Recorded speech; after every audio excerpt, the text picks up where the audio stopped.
贝基是一名高二学生，当他在同学家失踪后，警方尝试了各种办法，都没有发现他的踪迹。最后家属迫不得已找到了灵媒寻求帮助。尽管灵媒提供了较为具体的线索，但是在警方看来，这些线索毫无价值，所以并没有引起重视。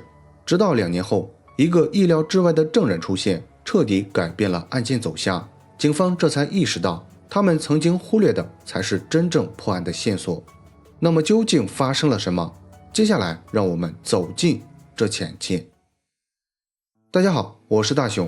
今天分享的案例发生在美国密西根州奈尔斯市，这里位于密西根州西南部，靠近印第安纳州边界，人口约为11000人，是贝林县和卡斯县的一座城市。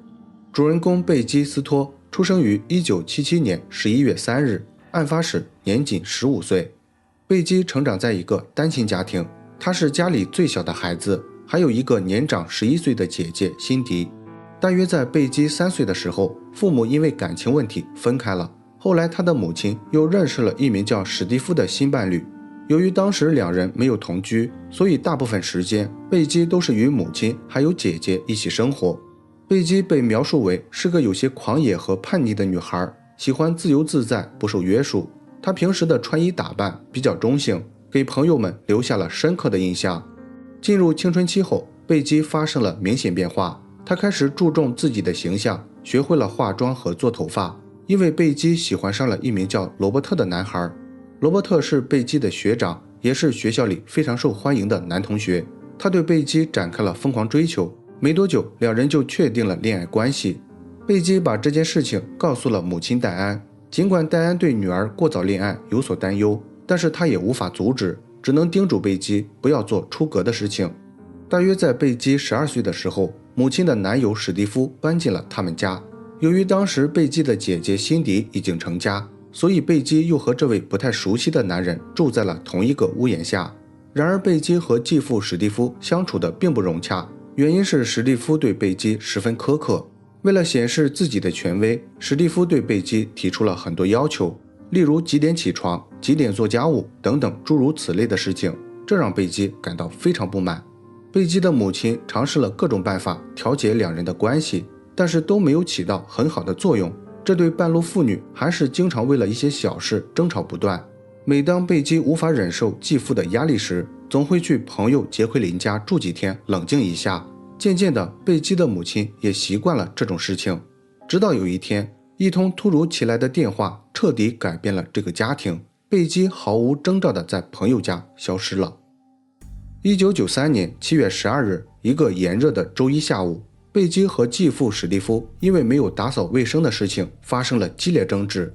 贝基对此感到非常生气，他认为自己整个暑假生活都在被史蒂夫支配，于是决定远离史蒂夫，去好友杰奎琳家暂住一段时间。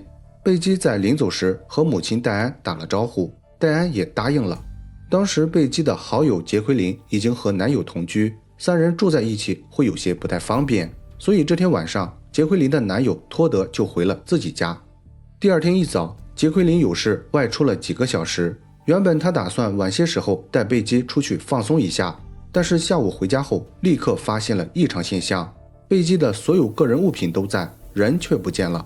在房间里转了一圈后，杰奎琳找到了贝基留下的便条，贝基在上面写道，他去了男友罗伯特家，让杰奎琳不用担心。看到贝基的留言，杰奎琳终于松了一口气，因为罗伯特住在附近不远的地方，以前贝基就经常走路去找男友。然而没过多久，杰奎琳突然接到了一个震惊的消息，罗伯特打电话说他没有见过贝基，也不清楚贝基在哪里。听到这个消息，杰奎琳有些慌了，她赶忙把此事告诉了贝基的母亲戴安。戴安得知后，第一时间联系了亲戚朋友，接着又和男友史蒂夫去了贝基可能会出现的地方寻找。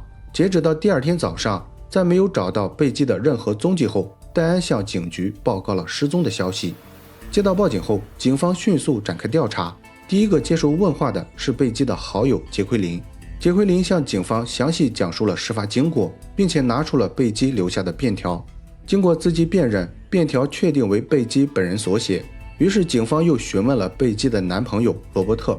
罗伯特告诉警方，那天他和贝基没有见面计划，并不清楚贝基为什么留下便条说要来自己家。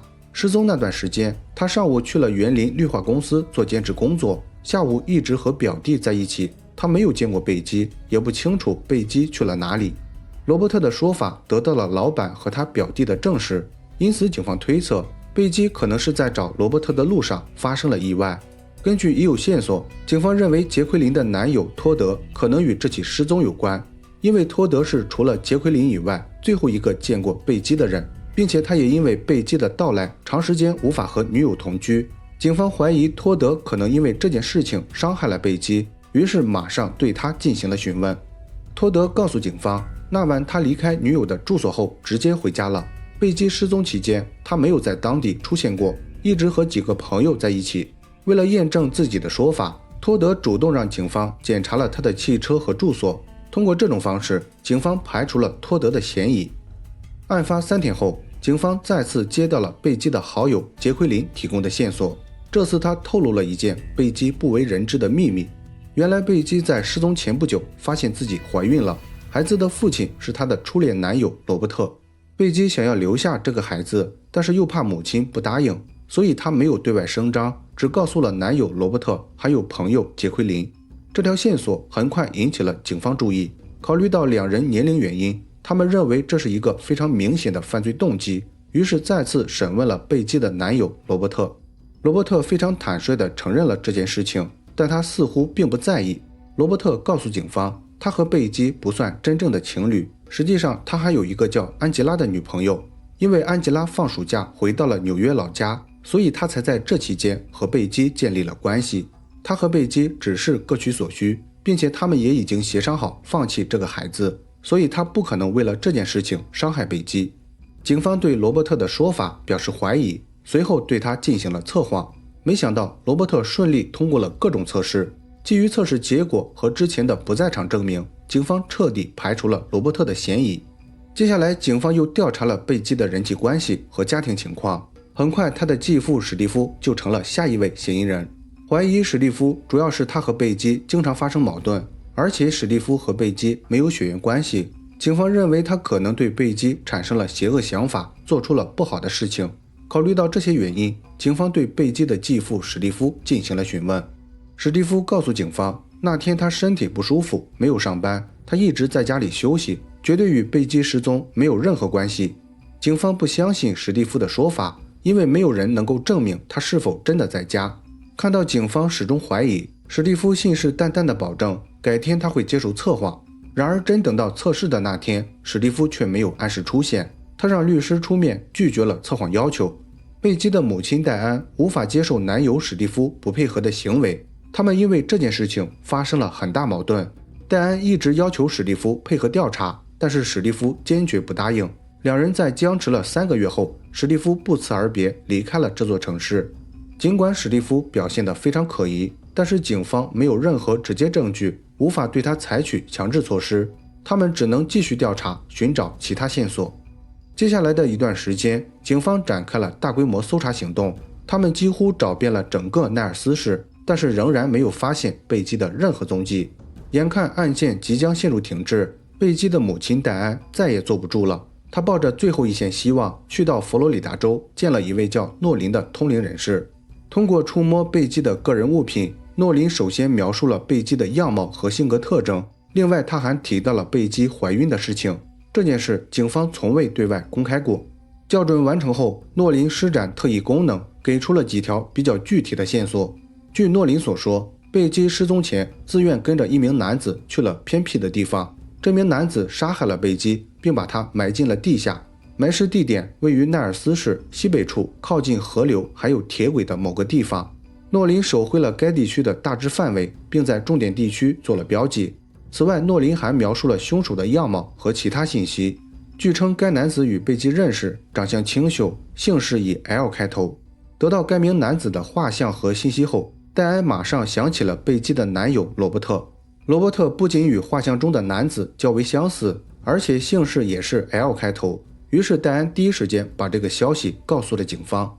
一开始警方并没有调查的想法，因为在他们看来，这种毫无根据的线索没有价值。不过考虑到案件迟迟没有进展，加上贝基母亲的坚持，警方还是打破常规，对诺琳所说的区域进行了搜寻。然而非常遗憾，搜寻了几天后，警方也没有找到贝基的遗体。面对这样的结果，戴安仍然不愿意放弃，她要求警方再次调查贝基的男友罗伯特。不过这个想法很快遭到了警方拒绝，因为罗伯特已经通过测谎和不在场证明洗脱了嫌疑，他们没有正当理由，也没有必要重新调查。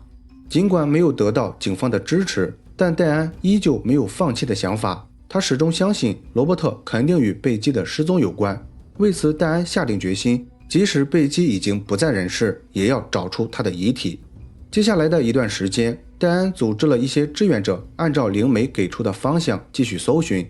另外，他还想了各种办法给罗伯特和他的身边人制造压力，其中贝基的好友杰奎琳起到了非常重要的作用。杰奎琳不仅发动了很多同学打听消息，还多次找到罗伯特的女友安吉拉了解情况。即便安吉拉声称自己并不知情，杰奎琳还是不厌其烦地不断追问。也正是通过这种非常规的办法，最终让警方获得了一条关键线索。1995年10月3日，贝基失踪2年后，警方突然接到了罗伯特女友安吉拉提供的线索。根据安吉拉的陈述，大约1年前，他和罗伯特聊天时，罗伯特亲口说过他杀害了贝基，并把尸体埋进了叔叔家的农场里。一开始安吉拉没有向警方报告的原因，主要是他非常讨厌贝基。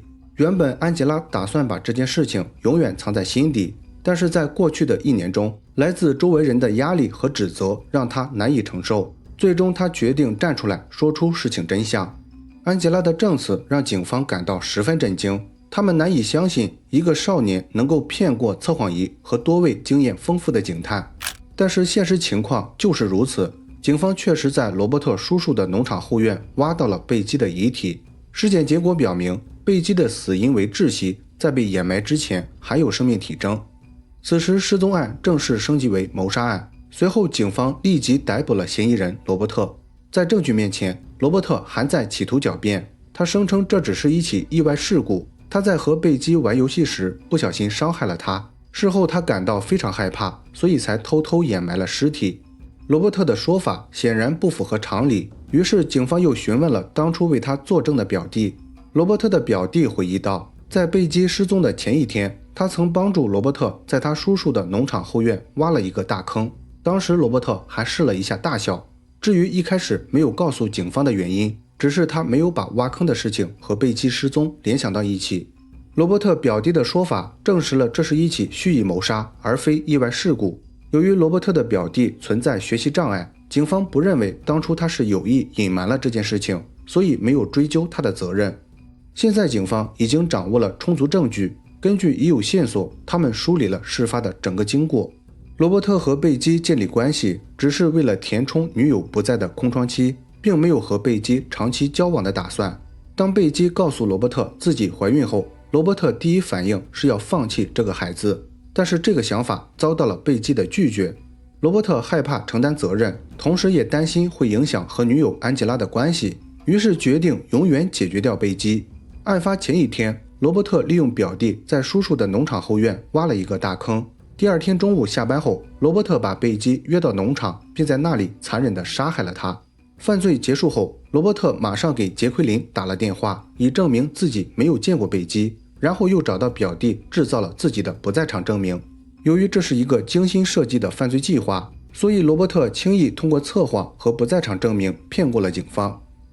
1997年1月29日，贝基遇害4年后，罗伯特·利蒙因1级谋杀罪被判终身监禁，不得假释。